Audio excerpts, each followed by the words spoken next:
I am so happy and pleased to see like a number of the different groups coming here together to participate with us on today's day, the World AIDS Day. As mentioned earlier, the World AIDS Day is observed every year in honor of the people living with HIV, and also to remember those who have lost their lives to this illness. And every year, as you all know, there is a theme, and this year's theme is End Equalities, End AIDS, and Pandemics. Why do they use this word End Equalities?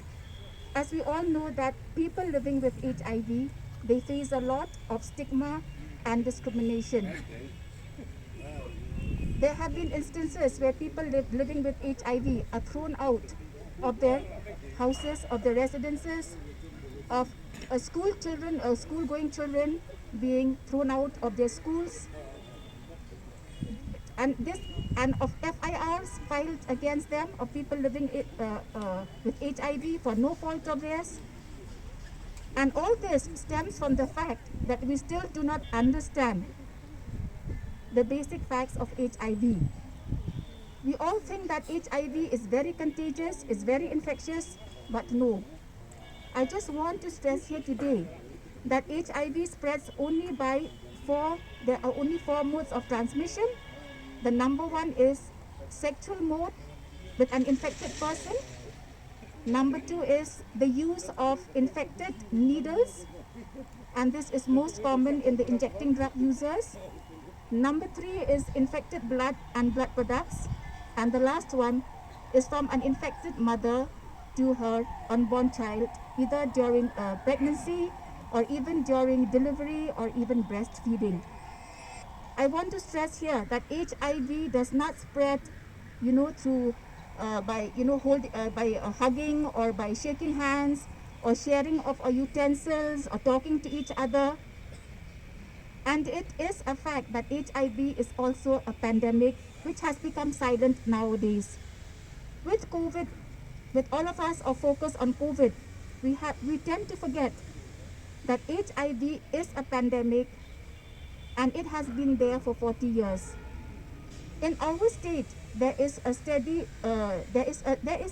rise of HIV, and now we have more than 5,000 people who have been registered into our programs. That means who are infected with HIV. But there are still a very huge number who are infected but who did not come for testing, and we do not know their status. Why they do not come forward is because they are scared of the stigma, the discrimination, and the inequality which they may have to face if people come to know about their status.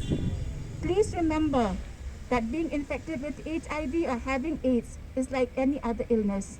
Of course, there is no cure for AIDS, but if a person is infected with HIV and if they take the treatment regularly, which we call ART, they can live a healthy life.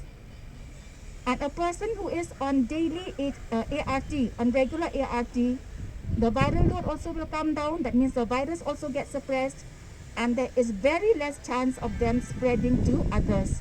So my message here today is that as a community, let us come together to fight against stigma discrimination. Let us all advocate early testing. Let us advocate safe behavior.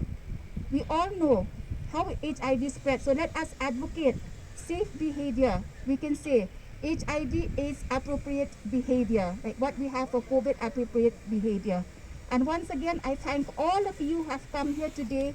Please help us in spreading this message that we all need to come forward to fight against HIV/AIDS. I wish you all the very best and have a very enjoyable time as you go ahead. Thank you.